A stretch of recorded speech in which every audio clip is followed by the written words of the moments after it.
If you are a regular listener to the Sociology Show, then you could help with the costs of promoting and hosting the podcast.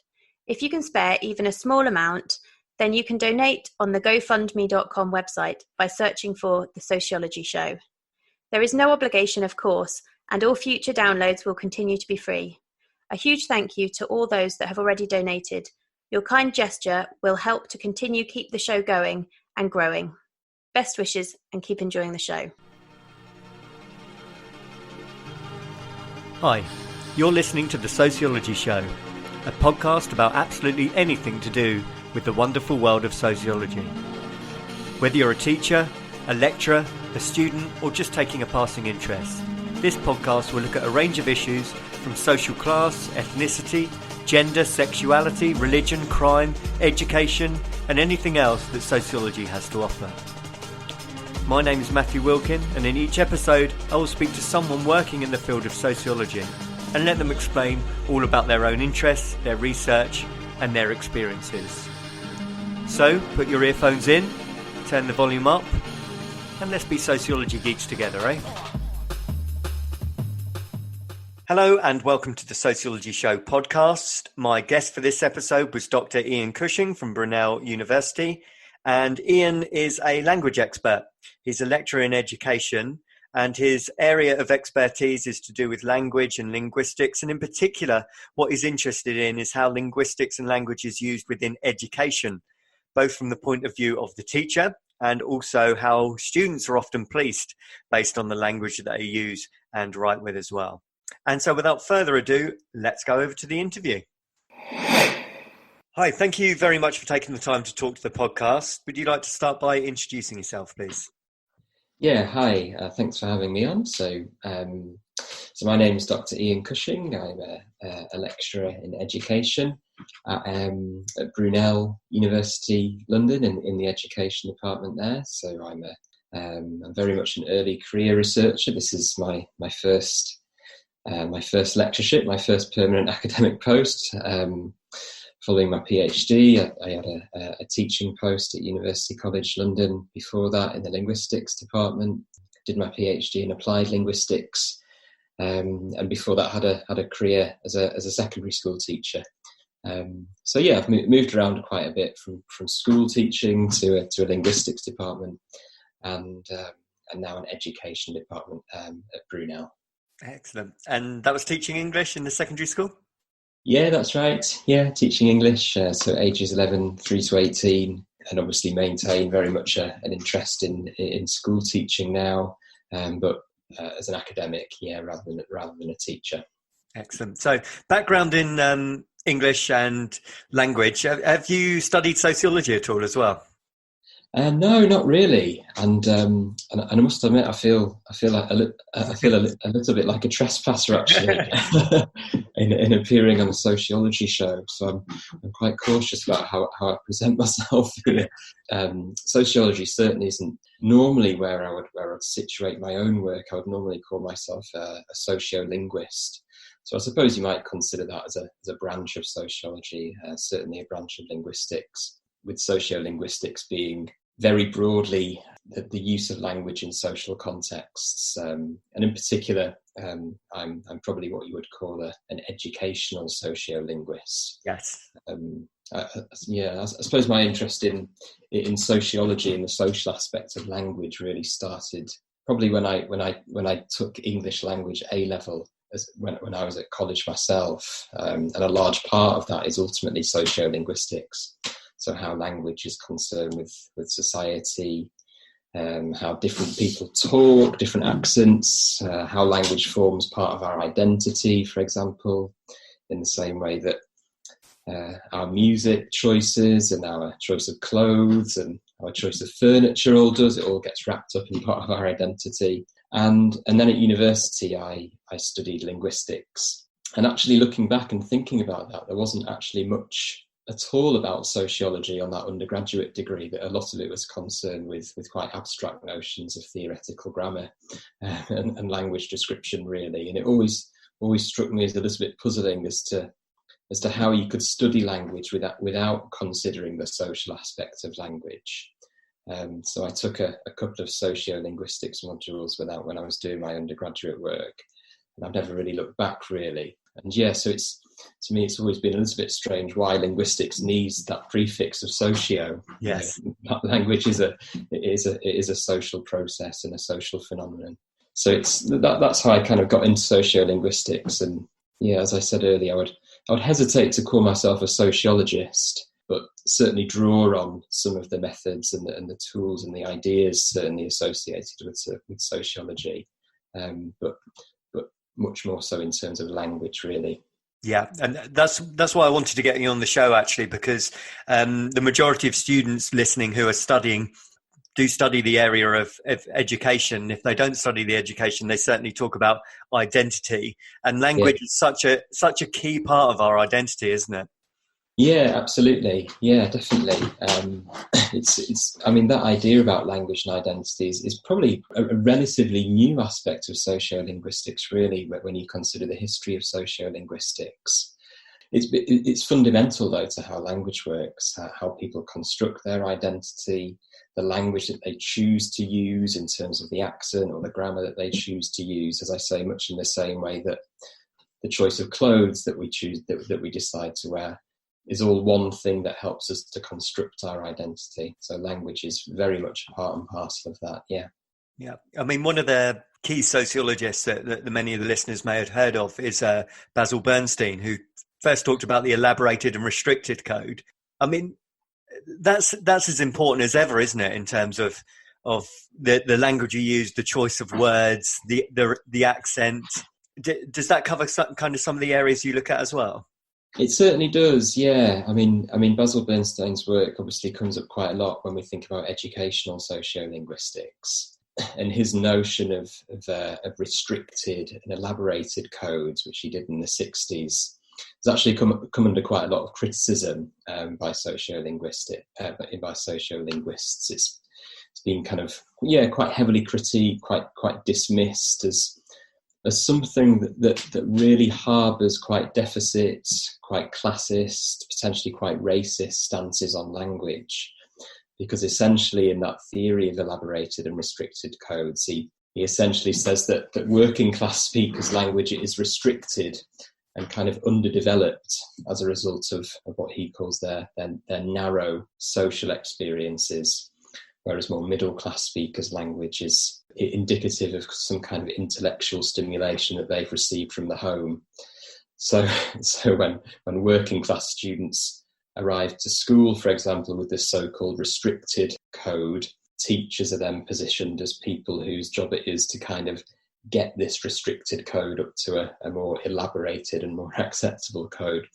So I think you can begin to see how that very crude binary notion of restricted and elaborate codes is, a little bit reductive, shall we say, when we start to think about how language actually works and how language actually operates. And that's I'm sure people would say, well, that's a kind of oversimplified view of Bernstein's work, but as a starting point and thinking about a critique, I think it's certainly important to think of it like that.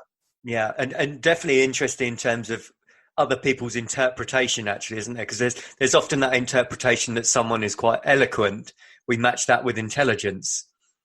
Yeah, absolutely, and that's I think what's really interesting is that a lot of this is all ideological. In sociolinguistics, a big part of what we do is all to do with what we call language ideologies.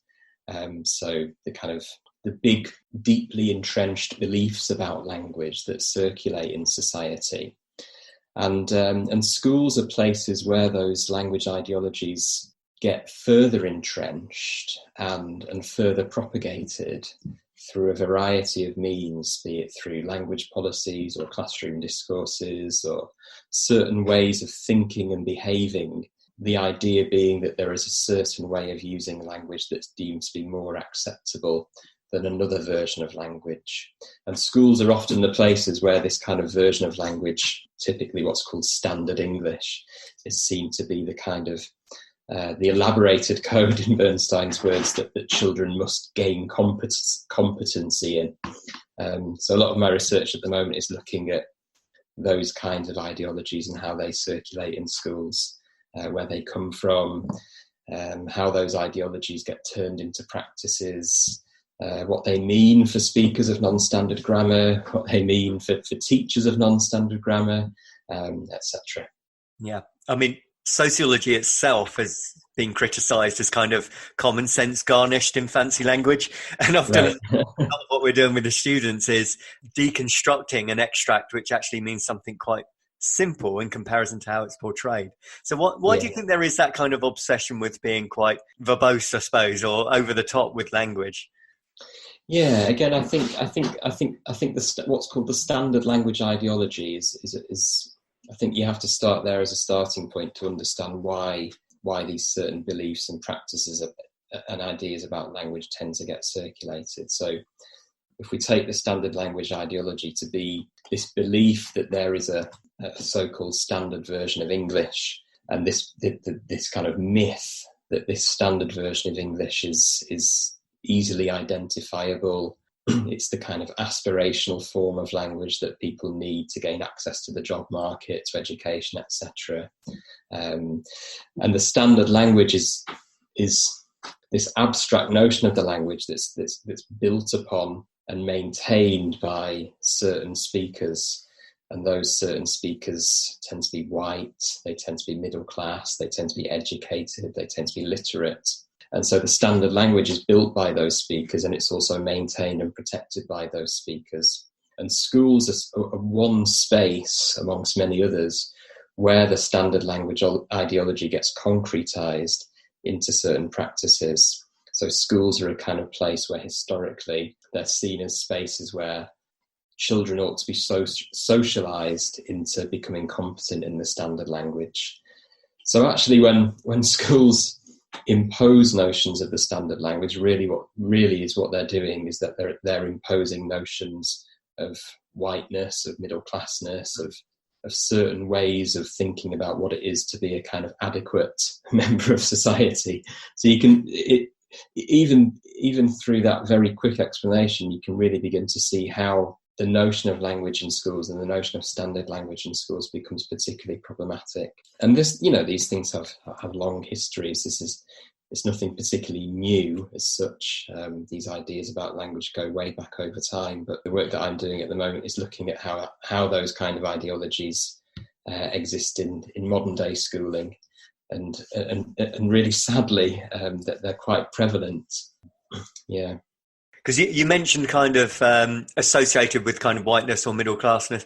Is there still an emphasis on the southern accent as well, kind of the Queen's English or the southern pronunciation as well, compared to northern or more regional dialects? Yeah, that definitely gets sort of wrapped up in it. I think one thing again that the standard language ideology does, it tends to conflate spoken and written language.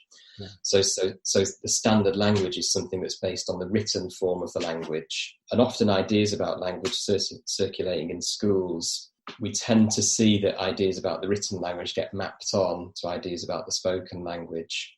So yes, there seems to be a kind of standard way of writing, which often gets mapped onto a standard way of speaking, and as you say, that tends to be southern pronunciation, sometimes what's called received pronunciation, or historically BBC or Queen's English. There's certainly pressures that schools place on students and indeed teachers to speak and write in certain ways. There's some research showing that teachers report feeling quite a lot of pressure to adapt and modify their accents towards this so-called standard, because that's the accent that tends to be perceived as the most powerful, the most authoritative, etc., etc. And there's various reasons as to why this happens. One of them being that education policy at the moment really emphasises a certain way of talking and speaking, which tends to be geared around the standard language. So teachers are under pressure from wider notions and ideas about language that circulate in society, but they're also under pressure from policy documents as well, which can sometimes, I would argue, coerce or perhaps even intimidate them into reproducing these ideas in their own practices. Could we unpack that a little bit more? I mean, what is said in the policies that would kind of push that line of argument? Yeah, so if we think about language, then often it gets described in quite evaluative terms. So if we take adjectives like correct English or proper English or speaking properly, for example, even speaking appropriately, that kind of language used to describe language is quite problematic because it presupposes that there's a right way of speaking and that there's a wrong way of speaking. So if we look at education policy at the moment, for example, there's a number of different policy documents which use this type of language. So one of those policy documents, for example, is a document that's called the Teacher's Standards. And the Teacher's Standards is a set of 8 benchmarks, really, for that teachers' performance as such is judged against in what they do. And one of those things is about language. And within that policy, it says teachers must model and promote the correct use of standard English. So that's one example of how quite a powerful policy document can work to coerce teachers into reproducing standard language ideologies in their own classrooms and their ways of behaving in schools. And teachers get judged against these things. So trainee teachers, for example, get judged against things like the Teacher's Standards. When Ofsted come in to inspect schools, they use the Teacher's Standards as a kind of criteria against which teachers' performance is judged. Quite often, schools will rate teachers against the standards when they're going for promotion and things like this. You often see job adverts for teachers that use this phrase standard English, that teachers must meet all of these requirements, including the use of standard English. Yeah, so you see it quite a lot, really. So the Teacher's Standards is one policy document. The national curriculum at the moment has quite a strong emphasis on standard English. Again, often using that word correct and proper, articulate, speaking clearly, whatever those kind of vague, quite subjective things mean when we think about language. And again, they all get wrapped up in other things. When we think about discourses and ideas about language correctness, those arguments are typically not just about language. They're often about other things, about behaviour or about uniform, about presenting yourself in a certain way. And so speaking and writing in certain ways gets juxtaposed with other kind of normative behaviours as such. So at the moment I'm doing some work looking at schools policies, looking at behaviour policies, for example, and how ideas about language get wrapped up in these ideas about behaviour and language. So you'll see things like students must come to school and they must wear the correct uniform. They mustn't chew gum. They must stand up when the teacher comes into the room. They must speak standard English. They must have the correct hairstyle, so on and so on. So you can see that ideas about language just get embedded within other ideas about standards, behaviour, discipline, these normative ways in which students and teachers are expected to behave. It sounds like an awful lot like classism. Yeah, exactly. And a lot of these things are racially coded as well as being coded for class. So it's kind of intersectionality and language playing a part in that, absolutely. And again, I don't want to sort of say that this is anything new. This is something that's been going on for years and years. And Deborah Cameron really articulates it particularly well in her book, Verbal Hygiene, which is one of the books really that kind of got me into thinking about language and education and educational sociolinguistics. So in that book, Verbal Hygiene, she talks about the attempts that people make to, she uses the phrase to kind of clean up language. And try and impose ways of making its structure and its use and its pronunciation conform kind of more closely to what is perceived to be something that's standard and correct and more beautiful. But within that, and she shows this in relation to a number of case studies, including schools, that actually these kind of desires to regulate language and ensure standards are much more reflective of deeper anxieties about social control, political control and anxieties. And so these discourses about language incorrectness all get wrapped up together.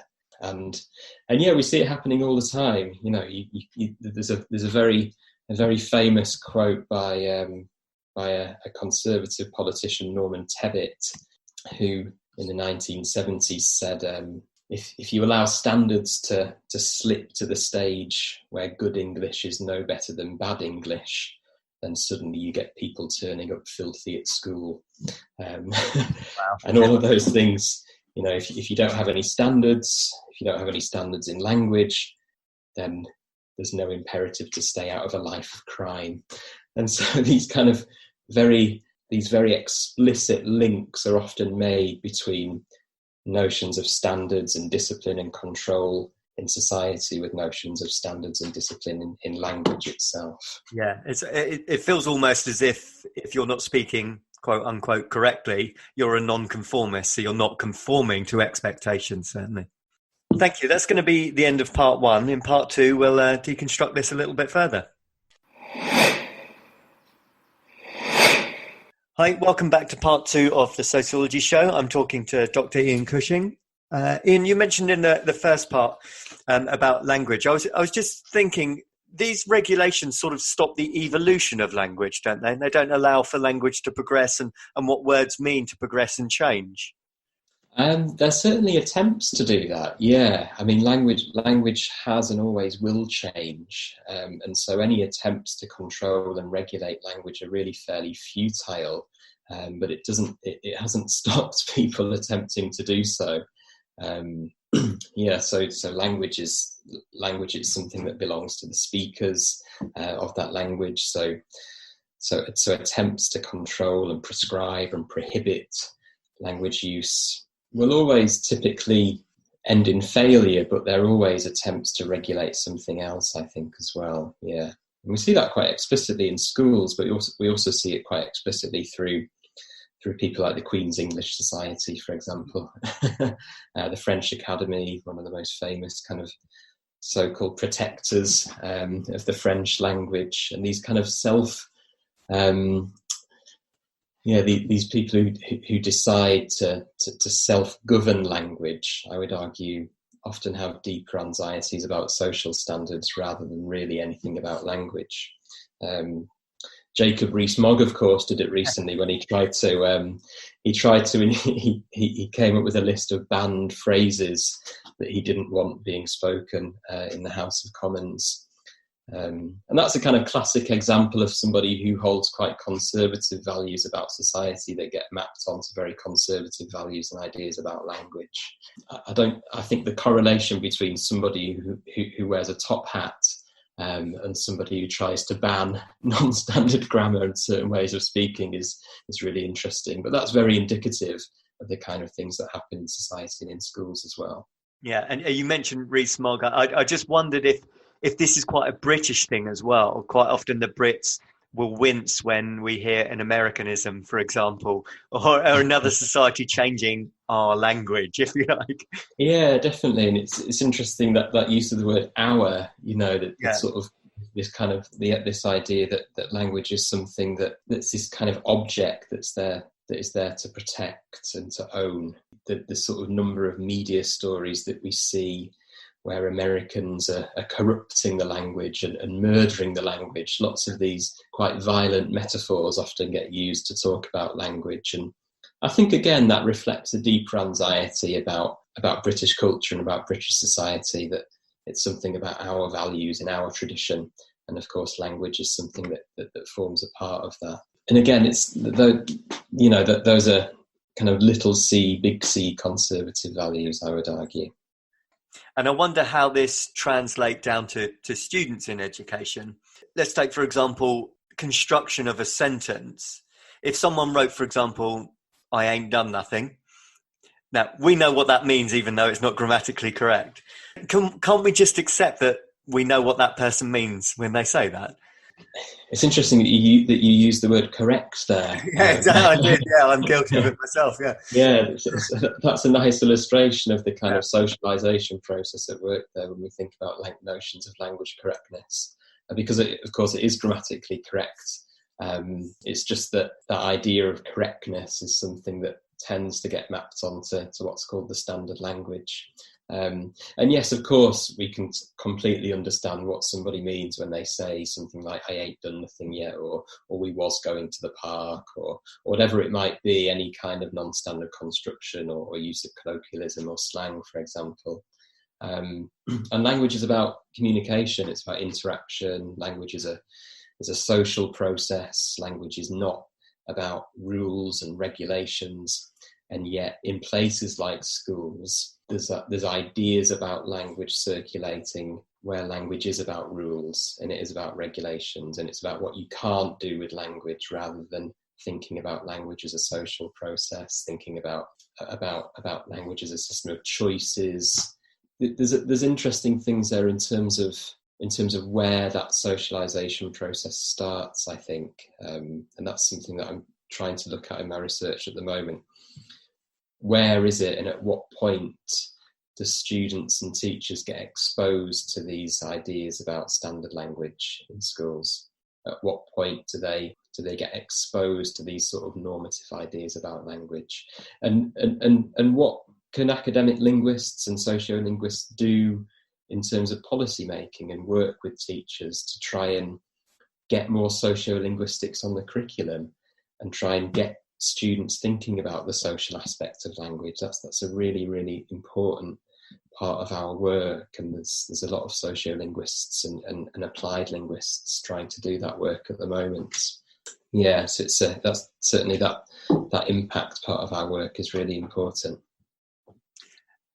Is there any element of it's just considered kind of laziness? And I'll be careful how I frame this question, but let's say for example that people have learned there and there, or you're and you are, and then they see people misusing it. Is the perception in their mind that person just hasn't bothered to learn how to do it? I know that's extreme snobbery, but is that where it's come from?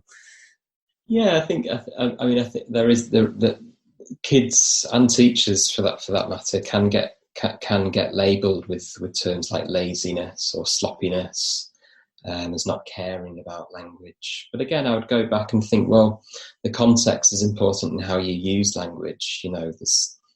Does it really matter if you've mixed up your theirs and theirs, for example? And in some contexts it might do, because whether we like it or not, we are judged on the language that we use. And there's certain contexts which might require, for certain reasons, people to use a more formal or a more informal variety of the language, of course. I think the kind of very blanket approach to correcting or banning certain forms of a language is really problematic, and that's where we tend to see language as reduced to something which it's not.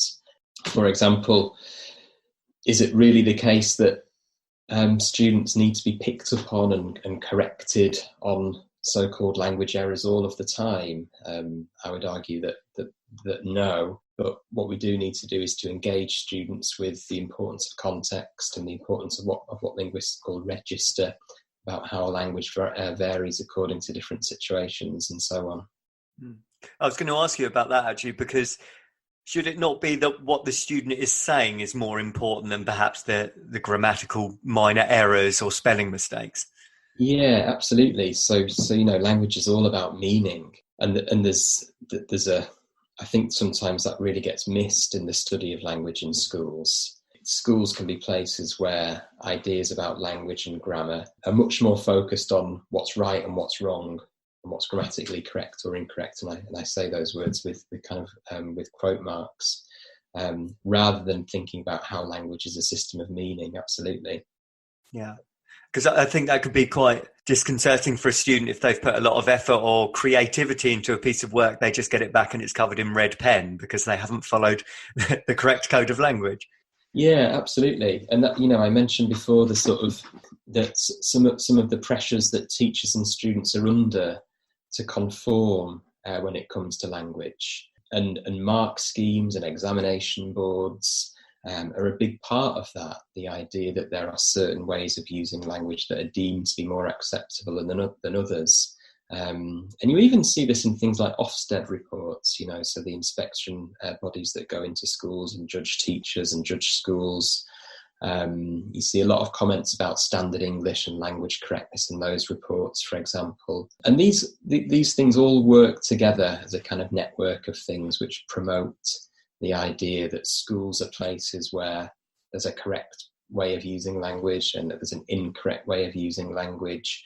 And the correct way of using language is often equated with standard English or so-called standard English. So it's no wonder that, maybe private schools, for example, come off better in Ofsted inspections when they hear the teachers and the students talk and converse. Yeah, possibly. I wouldn't know. I mean, it's difficult to know. It's difficult to know exactly what Ofsted are thinking sometimes when they go into schools. Lots of the policies that I've been looking at, for example, have these quite strict requirements about language. So as part of the work that I'm doing on language policy at the moment, I'm looking at school policies that I mentioned earlier. And there's been quite a trend in schools at the moment to impose quite strict behaviour policies, but also quite strict language policies. So attempts to make staff and students speaking standard English at all times, use full sentences when speaking, speak in certain ways. And this positions teachers as people who kind of have the authority to police language. Yes. So a lot of the ethnographic work that I've done in schools has been looking at the policing of language in schools, where teachers are kind of assigned this role of like the language regulator and the authority of language, whose job it is to pick students up on so-called mistakes and to correct them on certain forms of their language. And schools vary in their kind of explicitness of how they do this. So some schools have put signs up on the corridor and on the school gates that say that students must speak in standard English only. They attempt to ban certain words from schools. So those are very explicit and very visible attempts to control language, but sometimes it's done in much more subtle ways through the kind of micro processes of classroom interaction and the subtle ways in which teachers might just pick students up on so-called non-standard language and so-called errors in their speech.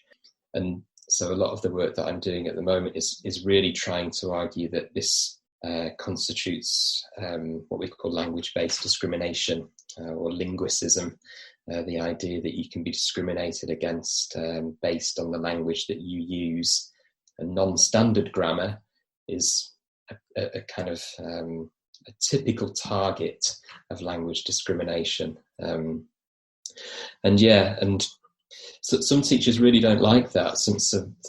One of the papers that I wrote got picked up by the media, and there was a couple of teacher blogs that came out that kind of responding to this piece, and we saw a certain number of schools and teachers celebrating these kind of language bans that they've imposed in schools. One teacher talked about how students were abusing the word "like" when we use it as a filler. He talked about how that word absolutely belongs in what he called the word "jail." So using that policing metaphor to talk about language. He talks about how one English teacher had this bell that he would ring whenever people would use "like" in his class. I'd really argue that actually this is a form of kind of language stigma and very public language shaming. And it's really an attempt by teachers to kind of exercise greater control over students in how they behave and how they in the language that they choose to use.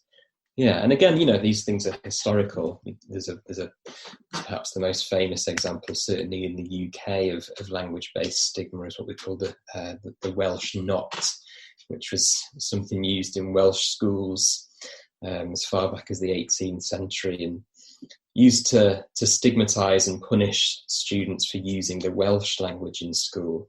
And the Welsh not was an object, like a piece of wood, for example, which was inscribed with WN, Welsh not. And any pupil that was heard to be speaking Welsh had to hold this object, this piece of wood, to kind of publicly brand them or publicly shame them for speaking Welsh. And this got passed around in accordance to whoever was speaking Welsh. And at the end of the day, whoever was in possession of the Welsh not was subject to some kind of discipline, some kind of punishment. And so thankfully the Welsh not doesn't exist in school. but there's certainly a version of this. These ideas still continue to be quite prevalent in certain schools. Of course, there are schools not doing these kinds of things. Of course, there are. But yeah, the more that I look into it, the more that I find this kind of language-based discrimination and stigma happening. Current policy in schools, like some of the things that I talked about earlier, place teachers in a position where this is kind of legitimised. It gives language shaming and language policing a kind of platform. It gives teachers a kind of license to do these things because it's authorised, if you will, by government level policy.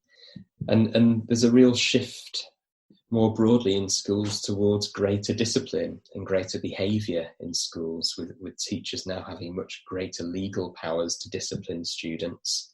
And as I mentioned before, when I was talking about Deborah Cameron's work, ideas about language discipline get wrapped up in other ideas about discipline, about uniform and sitting in a certain way and presenting yourself in a certain way. Language all forms part of that. Yeah, it's not just in schools that we see this kind of language policing take place. It's an everyday event. And I also thought it doesn't really account for the language difference based on age. If you're a teacher in your 30s and 40s teaching teenagers, there should be some terms that they use that you don't understand or get. It doesn't allow for the development or evolution of language, and the fact that different age groups use different languages as well. Yeah, absolutely. And I think there's something there about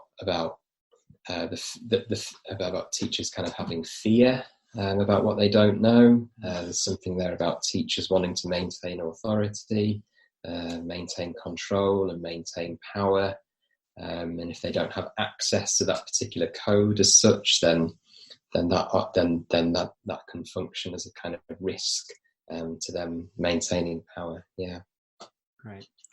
Thank you very much for your time today, and I really appreciate the chat. And I hope a lot of people have found some really interesting things to do with language and linguistics there as well.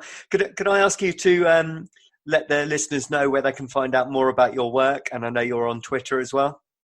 Yeah, sure. So I'm on Twitter. It's Ian_Cushing, I think is my Twitter handle.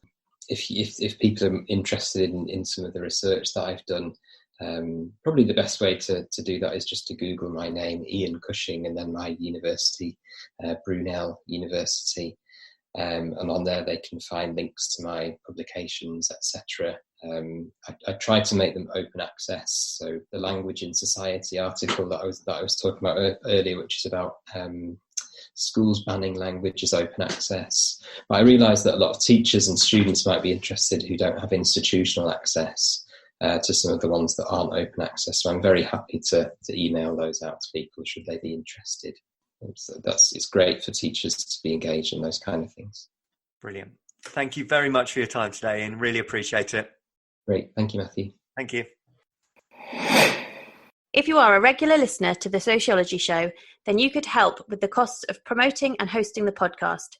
If you can spare even a small amount, then you can donate on the GoFundMe.com website by searching for The Sociology Show. There is no obligation, of course, and all future downloads will continue to be free. A huge thank you to all those that have already donated. Your kind gesture will help to continue keep the show going and growing. Best wishes and keep enjoying the show. Thank you for taking the time to listen to the podcast. If you would like to contact the show or be interviewed, then please email the sociologyshowpodcast@gmail.com.